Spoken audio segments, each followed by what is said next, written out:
সাগরদিঘিতে পুলিশের জনসংযোগ কর্মসূচি। মানুষের পাশে জঙ্গিপুর পুলিশ জেলা। সাধারণ মানুষের সমস্যা জানা এবং তা সমাধানের লক্ষ্যে সাগরদিঘিতে আয়োজিত হলো একটি বিশেষ জনসংযোগমূলক কর্মসূচি। জঙ্গিপুর পুলিশ জেলার পুলিশ সুপার অমিত কুমার সাহের উদ্যোগে এবং সাগরদিঘি থানার ব্যবস্থাপনায় অনুষ্ঠিত হয় এই কর্মসূচি, যার মূল ভাবনা ছিল আপনাদের সমস্যা আমাদের সমাধান। এই কর্মসূচির মাধ্যমে পুলিশ এবং সাধারণ মানুষের মধ্যে সম্পর্ক আরো মজবুত করতে সচেষ্ট হন আধিকারিকেরা।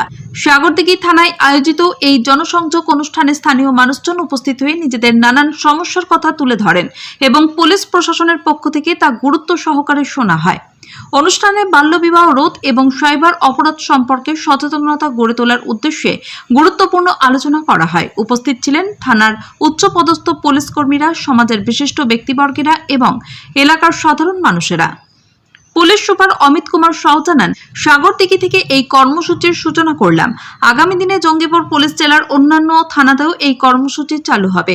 মানুষের পাশে থেকে তাদের সমস্যা শুনে তার সমাধান করাই আমাদের লক্ষ্য। সাগরদিঘি থানার এই উদ্যোগকে সাধুবাদ জানিয়েছেন সাধারণ মানুষ। স্থানীয় বাসিন্দা শাহিন হোসেন বলেন, পুলিশ আমাদের কথা শুনছে, পাশে দাঁড়াচ্ছে, এটা খুবই ইতিবাচক। এই ধরনের উদ্যোগ ভবিষ্যতে মানুষ এবং পুলিশের মধ্যে দূরত্ব কমাবে। এই ধরনের জনমুখী পদক্ষেপ যে সমাজের শান্তি ও নিরাপত্তা রক্ষায় কার্যকর ভূমিকা রাখবে তা বলাই বাহুল্য। নমস্কার সকলকে। জঙ্গিপুর পুলিশ জেলা থেকে আমি আজকে অ্যাজ এ এসপি আমি আজকে সাগরদিঘি থানাতে একটা প্রথম আজকে উদ্যোগ নিলাম। লোকের সমস্যা ডাইরেক্টলি আমি থানায় এসে শুনবো। যেরকম অনেকগুলো লোকজন পিটিশন করে, কিন্তু অনেকবার হয় কি আমাদের কাছে পৌঁছায় না, বা আমরা অ্যাড্রেস করতে পারি না, বা ঠিকভাবে আমরা বুঝতে পারি না জিনিসগুলো কী আছে। কেন অনেকবার হয় এখানে লোকজন পড়াশোনা জানে না, তো কারো দিয়ে লিখিয়ে দেয়, ও ঠিকঠাকভাবে লেখে না, আমরা ঠিকঠাকভাবে অ্যাপ্রোচ করতে পারি না, পৌঁছাতে পারি না, ওদের কথাটা, ওদের সমস্যাটা আমরা বুঝতে পারি না।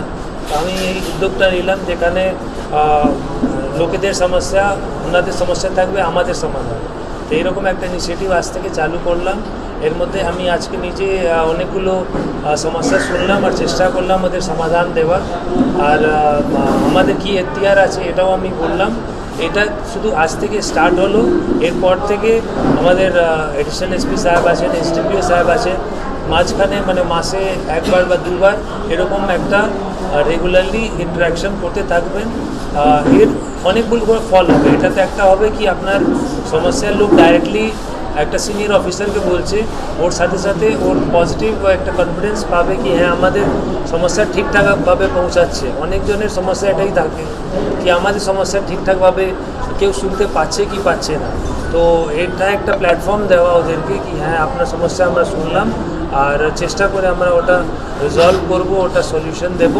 ওর সাথে সাথে লোকের আর পুলিশের সাথে যে কানেক্টিভিটি কি আরও আমরা ভালো করতে পারবো।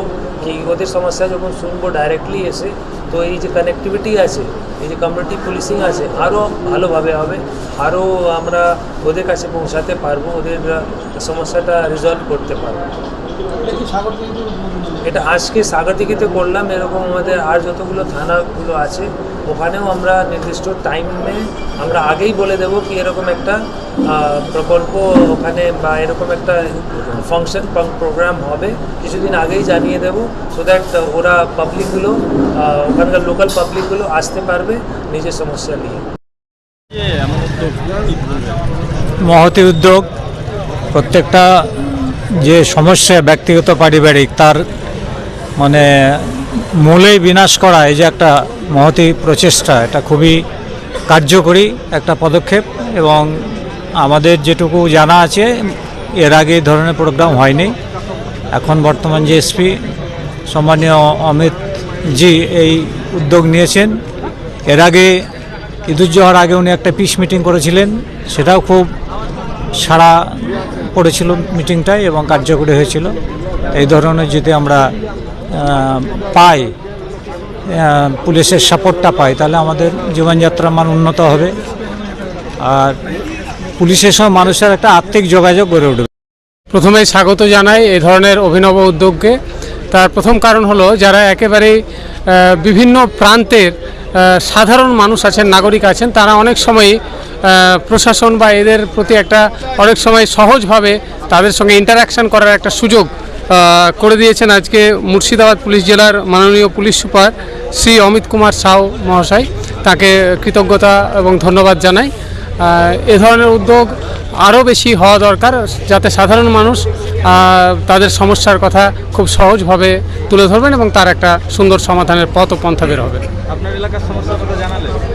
আমি মূলত এলাকা এবং সাগরদিঘির বিভিন্ন বিষয় নিয়েই আমি 4টি সমস্যার কথা আমি তাদেরকে জানিয়েছি। প্রথম সমস্যাটি হলো যে মুর্শিদাবাদ একদা বাংলা বিহার উড়িষ্যার রাজধানী ঐতিহাসিক মুর্শিদাবাদ জেলা, কিন্তু এই মুর্শিদাবাদ জেলা বর্তমানে বহু পরিযায়ী শ্রমিক, শুধু সাগরদিঘি নয়, জেলার বিভিন্ন প্রান্তের দক্ষ পরিযায়ী শ্রমিক, তারা তাদের আর্থসামাজিক যে বিষয়টা সেটা তাদের বিভিন্ন পেশার সঙ্গে উড়িষ্যা বা গুজরাট এসব জায়গায়, উড়িষ্যাতে ফেরির কাজ করে, অনেকে গুজরাটে সোনার কাজ করে বা বিভিন্ন পেশার সঙ্গে যুক্ত, কিন্তু তারা বারবারই সেখানে বিভিন্নভাবে আক্রান্ত হচ্ছেন, তাদেরকে বিভিন্নভাবে হেনস্থা করা হচ্ছে। সুতরাং একটা ভয় সঞ্চার তাদের মধ্যে হচ্ছে।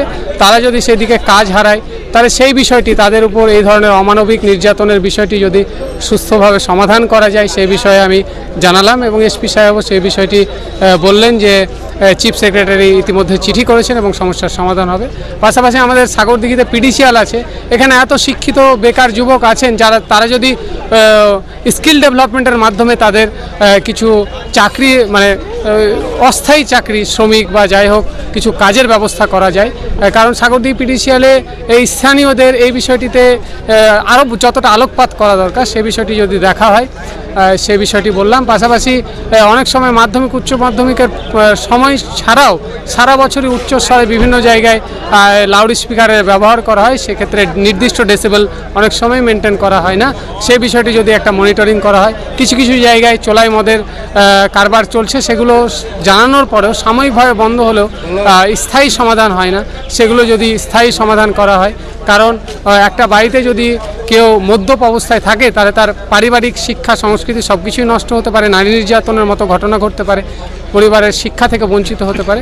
এবং সবশেষ যে বিষয়টি বলেছিলাম সেটি হলো কাবিলপুরের রাস্তার এত বেশি আর্তনাদ, কাবিলপুর মানুষের কান্নার যে আর্তনাদ তা দেখানোর নয়, এখানে অনেক সময় ভারী গাড়িও চলছে, তাই এই বিষয়টি প্রশাসনিকভাবে যেন দ্রুত সমাধান করা হয়। মূলত এই বিষয়গুলি আমি জানিয়েছি।